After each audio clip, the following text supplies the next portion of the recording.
I'm Dot Robbins. I came to Christ Wesleyan about 20 years ago. I am appreciative of Pastor Brandon's message, especially this last Sunday when we're talking about tithing. I am very happy to say that the Lord is so faithful, and He promises that He will supply our need. And if you notice, I said need, not necessarily what I want or what I think. When I was a child, I saw my father and my mother praying for us as a family. One time I went to school. It was a blustery November day. And during the time I was walking to school, snowflakes appeared. I only had a very thin jacket because my mother had been ill and all of the money had gone to take care of her. I remembered that my father and mother used to pray, and I often wondered what they prayed about. Obviously, they had prayed that I needed a coat. And a friend in the church saw me shivering as I was walking to school. And the next Sunday, I had a new coat. That was my first experience with trusting God.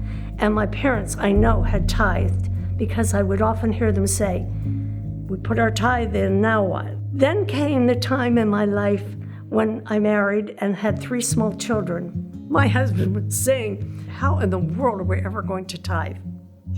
I said, "Well, you give it to the Lord and you say, 'Okay, Lord, your problem, not mine.'" And we were both elected to go to the district convention. And I looked at my husband when we got home and I said, "I can't go."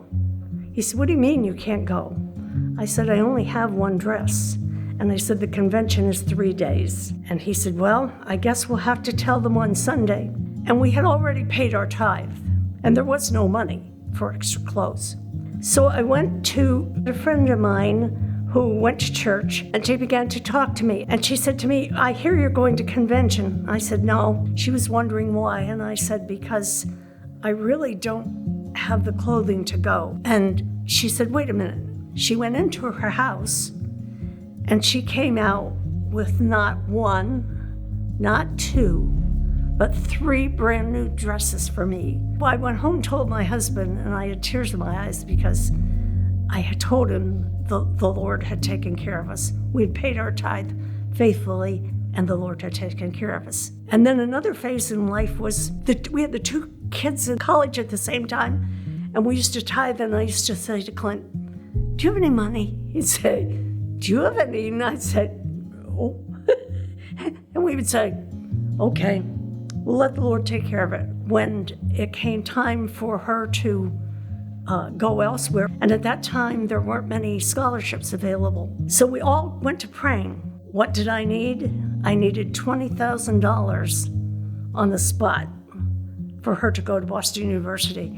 And I must admit, I admit shamefully that I said, "Lord, I don't have $20,000, and I don't know where $20,000 is coming from." For I didn't think about what the Lord had said. We just can't do this. Later on, I had to go pick her up in Boston. And before we left, I picked the mail up. I had a letter in the box. And it said, "We are giving her a scholarship for $20,000. We'd always paid our tithe, and it was tough because not 1 but 2 were in. Does the Lord answer? Absolutely. I'm older now, and you'd think that, well, you pay your tithe, I'm sure. Well, I pay my tithe. But the Lord said, what I want you to do is make 2 extra offerings. Please don't look at me because